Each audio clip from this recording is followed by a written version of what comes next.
Sakarya Meydan Muharebesi sırasında Türk milletinin gösterdiği inanılmaz azim ve fedakarlıktır. Kimsenin etkisi altında kalmadan özgürce düşünün. Türk kadını bu cumhuriyetin teminatıdır ve onun güçlenmesi demek, Türkiye'nin güçlenmesi demektir. Teknolojiye hakim olun ama onun esiri olmayın. Hangi takımı tutuyordunuz? Bu yüzden soranlara her zaman şu cevabı veririm. Yarası ağırdı ama bana bakarak komutanım ben gidiyorum ama vatan sağ olsun dedi.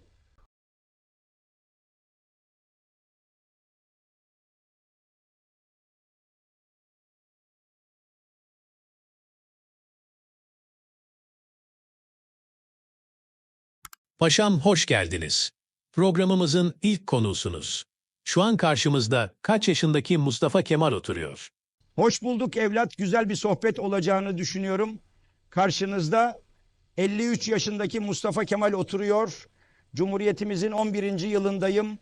Devrimlerimiz hızla ilerliyor. Şimdi sorularını bekliyorum.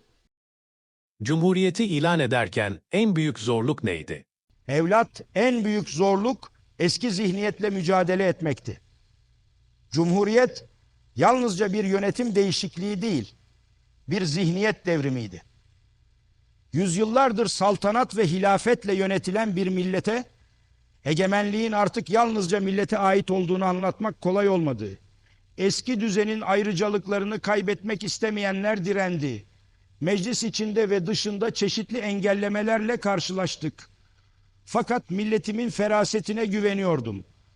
Onlara halkın kendi kendini yönetebileceğini, kulluktan çıkıp yurttaş olmanın değerini göstermek gerekiyordu.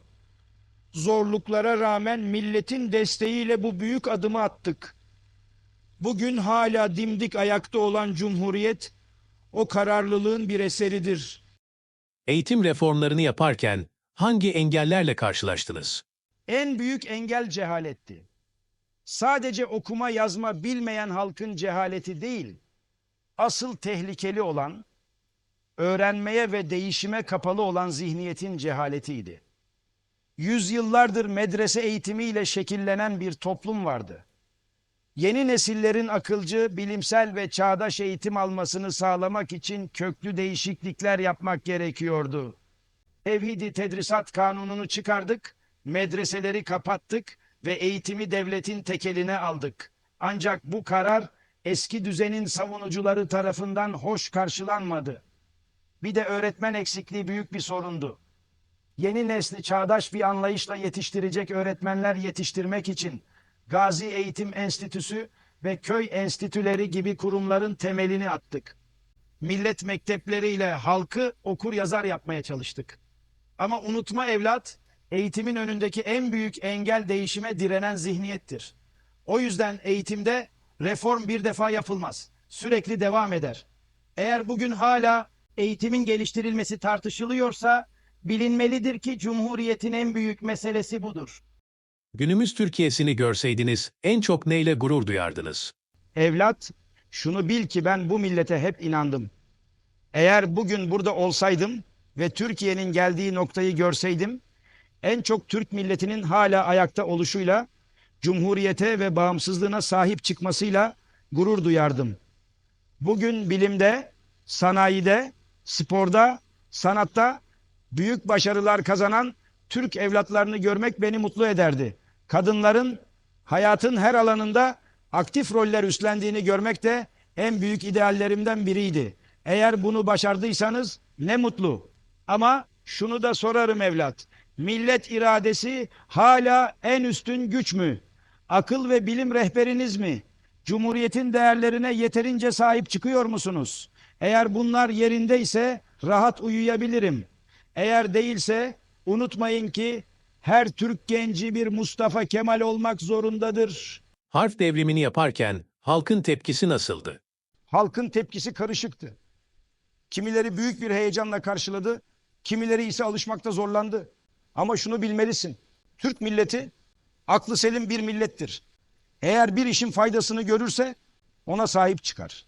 Yıllarca Arap harfleriyle yazılmış bir dili kullanmak okuma yazmayı zorlaştırmıştı.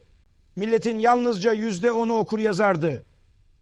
Harf devrimini yaptığımızda bazıları alışkanlıklarından vazgeçmek istemedi. Özellikle eski düzenin eğitim görmüş kesimi yeni harfleri öğrenmenin zor olacağını söyledi. Ama gençler ve halkın büyük kısmı bu devrimi çabuk sahiplendi. Ben de bu süreci hızlandırmak için bizzat sahaya indim. Millet mekteplerinde ders anlattım, kara tahta başında harfleri öğrettim. Çünkü biliyordum ki halk eğer işin içinde beni görürse güven duyar. Nitekim öyle de oldu. Harf devrimi Türk milletinin zekasını ve öğrenmeye olan yeteneğini kanıtlayan en büyük olaylardan biridir. Bugün herkesin okuyup yazabilmesi o günkü cesur adımın bir sonucudur. Osmanlı'dan devraldığınız miras içinde sizi en çok zorlayan neydi? Osmanlı'dan devraldığımız mirasın en ağır yükü yoksulluktu, cehaletti ve parçalanmış bir milletti. Dört bir yandan işgal edilmiş, ekonomisi çökmüş, borç batağına saplanmış, sanayisi yok denecek kadar az bir ülke devraldık. Tarım geri kalmış, halkın çoğu okuma yazma bilmiyordu.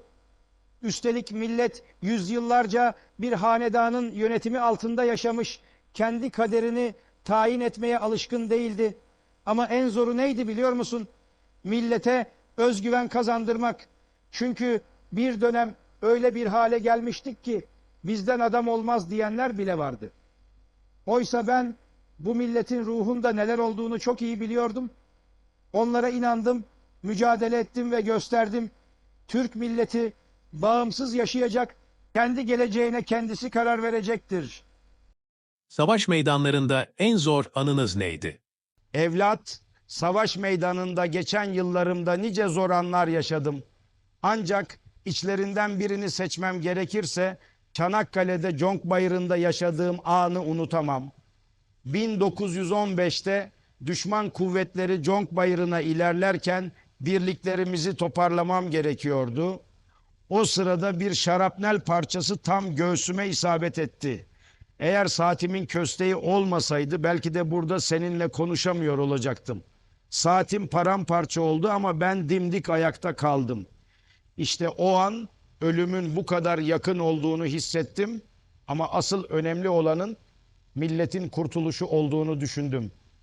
Bir diğer unutulmaz anım Sakarya Meydan Muharebesi'dir. Çünkü burada savaş sadece tüfekle, süngüyle değil, sabırla, azimle, inançla kazanıldı. Düşmanın Ankara'ya ilerlemesini engellemek için gece gündüz çalıştık. Hattı müdafaa yoktur, sathı müdafaa vardır diyerek savunma stratejimizi değiştirdik. O gün milletimizin kaderinin döndüğü gündü. Zor anlar çoktur evlat ama unutma, mühim olan zorluk değil, o zorluğa nasıl göğüs gerdiğindir. Eğer daha uzun yaşasaydınız hangi reformları yapardınız?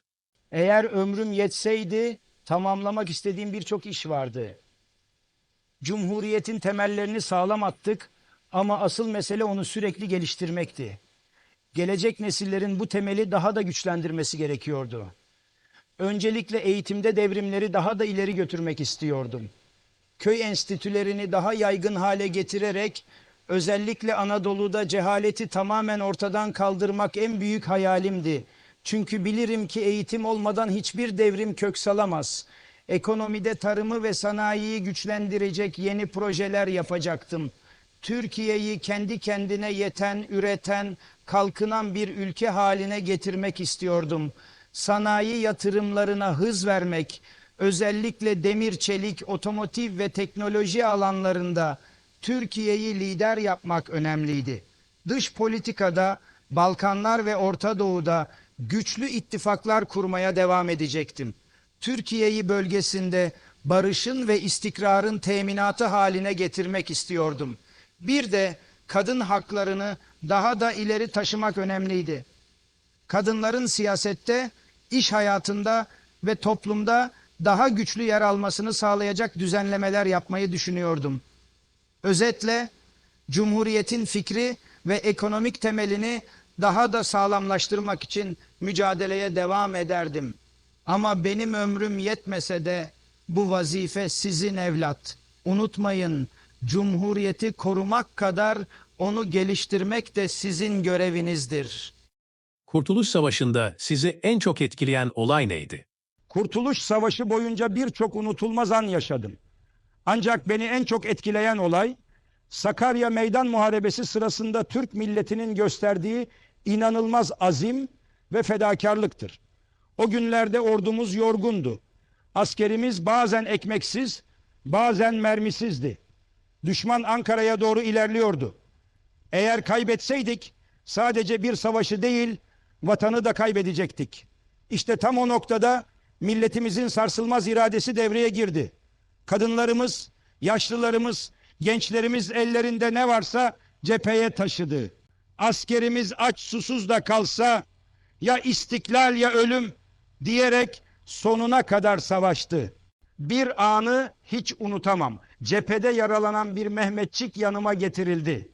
Yarası ağırdı ama bana bakarak komutanım ben gidiyorum ama vatan sağ olsun dedi. O an bu milletin nasıl bir ruh taşıdığını bir kez daha anladım. İşte bu ruh sayesinde Sakarya'da düşmanı durdurduk ve bağımsızlık yolunda büyük bir adım attık. Kurtuluş Savaşı sadece silahla değil, milletin iradesiyle, fedakarlığıyla, inancıyla kazanıldı. Kadın hakları konusunda en büyük kazanımınız nedir? Kadın hakları benim için sadece bir sosyal reform değil, milletin gerçek anlamda ilerlemesi için zorunlu bir adımdı. Kadınlarını geri bırakan bir toplum asla yükselemezdi. Bu yüzden kadınların eğitimde, hukukta, siyasette ve sosyal hayatta erkeklerle eşit haklara sahip olması için mücadele ettim. En büyük kazanımımızı soruyorsan, kadınlara seçme ve seçilme hakkını tanımamızdır. 1930'da belediye seçimlerinde, 1933'te muhtarlıklarda, 1934'te ise milletvekili seçimlerinde kadınlara seçme ve seçilme hakkı verdik. Böylece Türk kadını birçok Avrupa ülkesindeki hemcinslerinden önce siyasi hayata katıldı. Ama bu sadece bir başlangıçtı. Asıl mesele bu hakların fiilen kullanılması, kadınların toplumun her alanında güçlü ve etkin hale gelmesiydi. Kadınların eğitimine büyük önem verdik. Onları meslek sahibi yapmaya çalıştık. Çünkü bir milletin yarısı zincir altındaysa o millet asla ileri gidemez. Bugün 2025 Türkiye'sinde kadınlar bu haklarını gerçekten kullanabiliyor mu? Siyasette, ekonomide, bilimde, sanatta hak ettikleri yerde mi? Eğer öyleyse ne mutlu size. Ama eğer hala engeller varsa unutmayın evlat, Türk kadını bu cumhuriyetin teminatıdır ve onun güçlenmesi demek Türkiye'nin güçlenmesi demektir.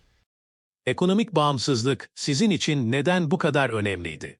Siyasi bağımsızlık, ekonomik bağımsızlık olmadan sadece bir hayaldir. Eğer ekonomin başkasına muhtaçsa kararlarını da özgürce veremezsin.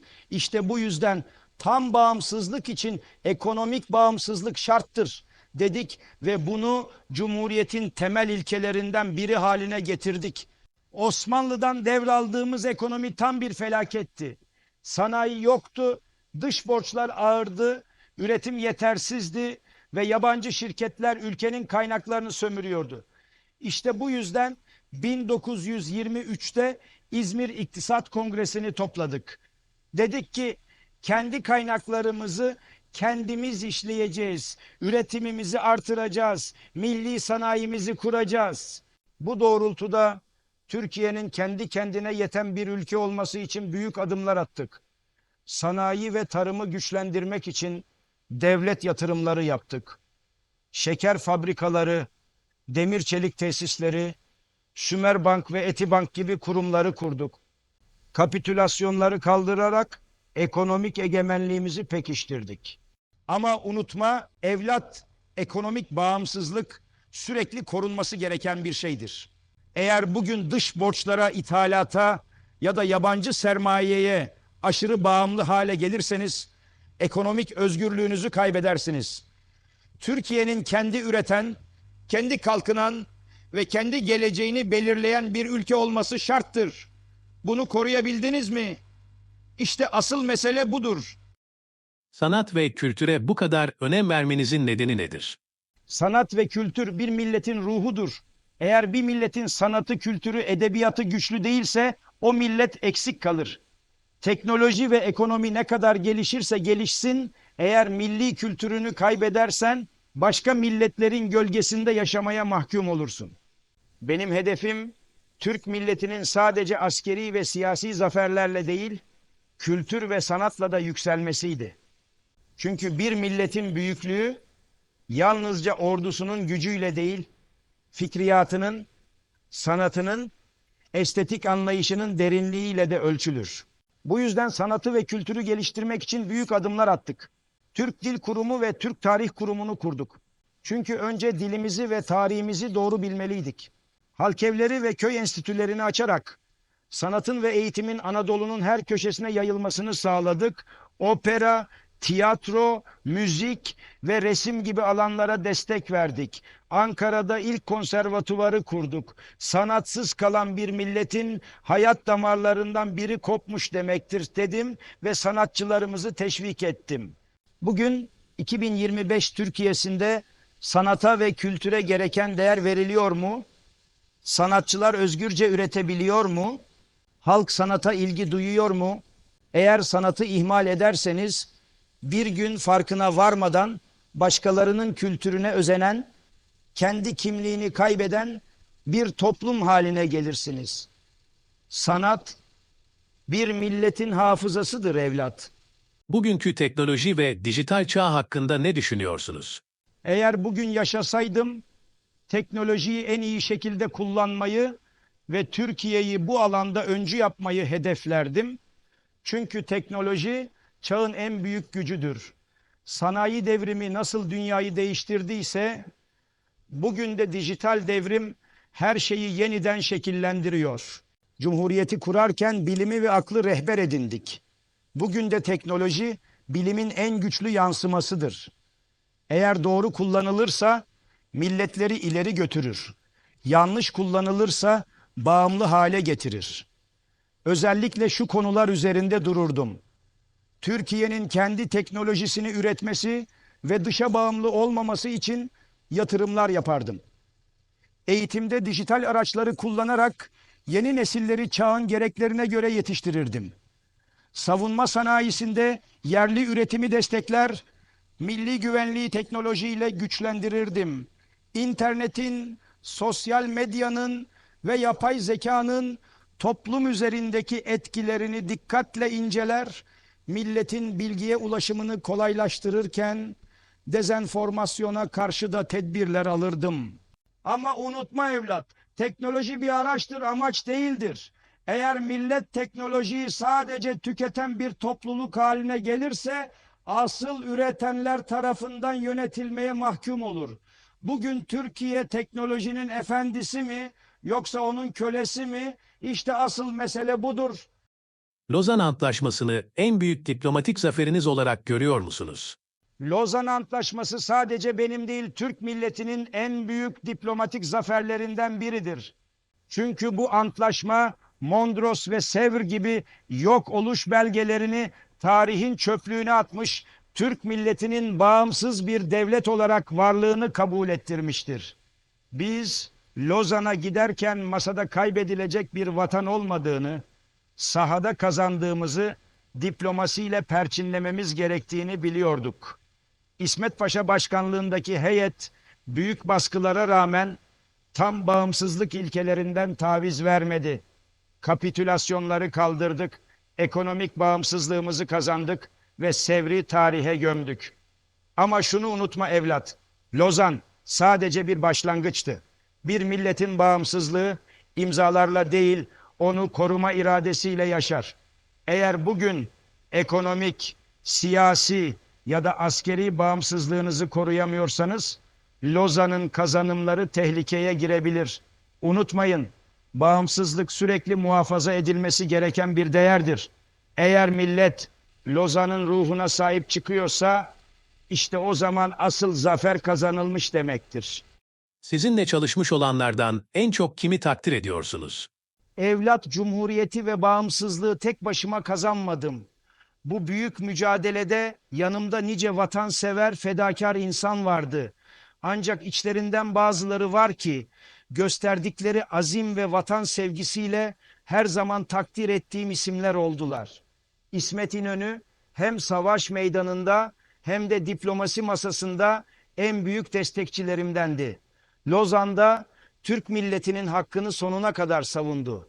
Fevzi Çakmak büyük bir askerdi. Kurtuluş Savaşı boyunca disiplinli ve kararlı duruşuyla ordumuzu güçlendirdi.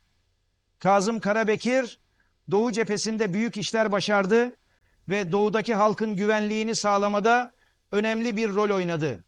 Rauf Orbay milli mücadelenin başında özellikle Amasya Protokolü ve ilk örgütlenmelerde önemli bir görev üstlendi. Celal Bayar ekonomi alanında büyük hizmetler verdi. Cumhuriyetin ekonomik temelini güçlendirmek için önemli adımlar attı. Sırrı Bey, Hasan Tahsin, Halide Edip, Afet İnan gibi birçok aydın ve gazeteci, Cumhuriyetin fikir dünyasını inşa eden, halkı bilinçlendiren insanlar olarak çok önemli roller oynadılar. Ama şunu unutma evlat, benim için en büyük takdir Türk milletinin kendisine aittir. Çünkü bu mücadele yalnızca birkaç kişinin değil, bütün milletin eseridir.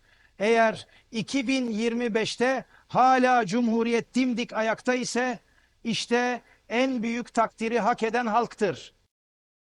Hayatınız boyunca keşke yapmasaydım dediğiniz bir şey var mı? Ben geçmişe pişmanlıkla bakan bir insan olmadım.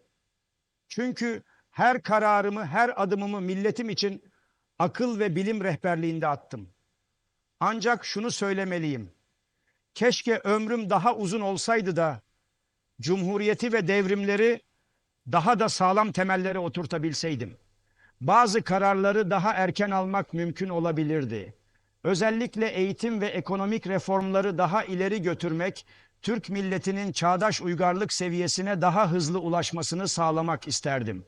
Çok partili hayatı daha sağlıklı bir şekilde oturtmak için belki daha fazla zaman ayırabilirdik.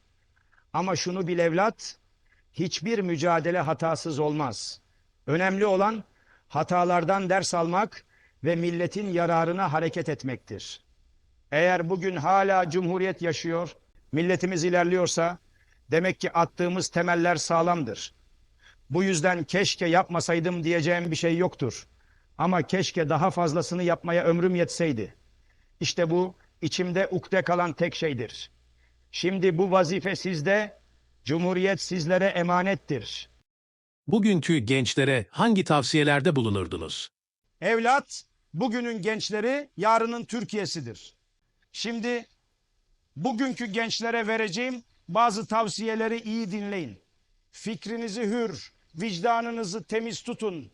Kimsenin etkisi altında kalmadan özgürce düşünün. Akıl ve bilim yolundan şaşmayın. Size ezberletilen değil, araştırarak öğrendiğiniz bilgi değerlidir. Cumhuriyete sahip çıkın. Unutmayın ki bu cumhuriyet size atalarınızın emanetidir. Özgürlüğünüzün, bağımsızlığınızın kıymetini bilin. Eğer cumhuriyeti koruyamazsanız bir gün kaybettiğinizi fark ettiğinizde iş işten geçmiş olur. Çalışkan olun. Ben gençliğimde sabahlara kadar kitap okur plan yapardım. Başarının anahtarı çalışmaktır. Eğer Türkiye ileri gidecekse bu sizin azminizle olacak. Teknolojiye hakim olun ama onun esiri olmayın. Bugünün dünyasında bilgi güçtür. Teknolojiyi tüketen değil, üreten olun. Bilgiyi doğru kullanırsanız dünyayı değiştirebilirsiniz. Türk milletini sevin ama onu geliştirmek için eleştirmekten de çekinmeyin. Gerçek vatanseverlik, yanlışları görmek ve onları düzeltmek için mücadele etmektir. Her zaman sorgulayan, doğruyu arayan, milletinin iyiliği için çalışan bireyler olun. Son sözüm şudur evlat. Benim naçiz vücudum elbet bir gün toprak olacaktır. Ama Türkiye Cumhuriyeti ilelebet payidar kalacaktır. Onu yükseltmek ve korumak sizin ellerinizdedir. Sizlere güveniyorum. Peki paşam, Türk halkının çok merak ettiği bir soru var. Hangi takımı tutuyordunuz? Evlat, ben hiçbir zaman bir futbol takımı tutmadım. Benim için önemli olan hangi renklerin kazandığı değil, Türk gençliğinin sporda ve her alanda başarılı olmasıdır. Futbolu ve sporu, bedeni ve zihni güçlendiren, gençleri disiplinli ve ahlaklı bireyler haline getiren bir araç olarak gördüm. Bu yüzden sporun gelişmesi için her zaman destek verdim. Kulüplerle ilgilendim. Gençleri spora teşvik ettim. Galatasaray, Fenerbahçe, Beşiktaş ve diğer kulüpler Türk sporuna büyük katkılar sağlamışlardır. Hepsi gençleri spora yönlendiren, milletin birlik ve beraberliğini güçlendiren kurumlar olarak değerlidir. Ama benim için en önemli şey, hangi takım olursa olsun Türkiye'yi uluslararası alanda başarıyla temsil etmesidir. Çünkü spor bir rekabet meselesi değil, milletin gücünü ve azmini dünyaya gösterme fırsatıdır. Bu yüzden soranlara her zaman şu cevabı veririm: ben Türkiye Cumhuriyeti'ni tutarım. Paşam, programımız burada sona eriyor. Son olarak neler söylemek istersiniz? Evlat, bu sohbet benim için de kıymetliydi. Çünkü yıllar sonra dahi milletimin bana olan sevgisini, bağlılığını görmek, fikirlerimin hala yaşadığını bilmek beni mutlu etti.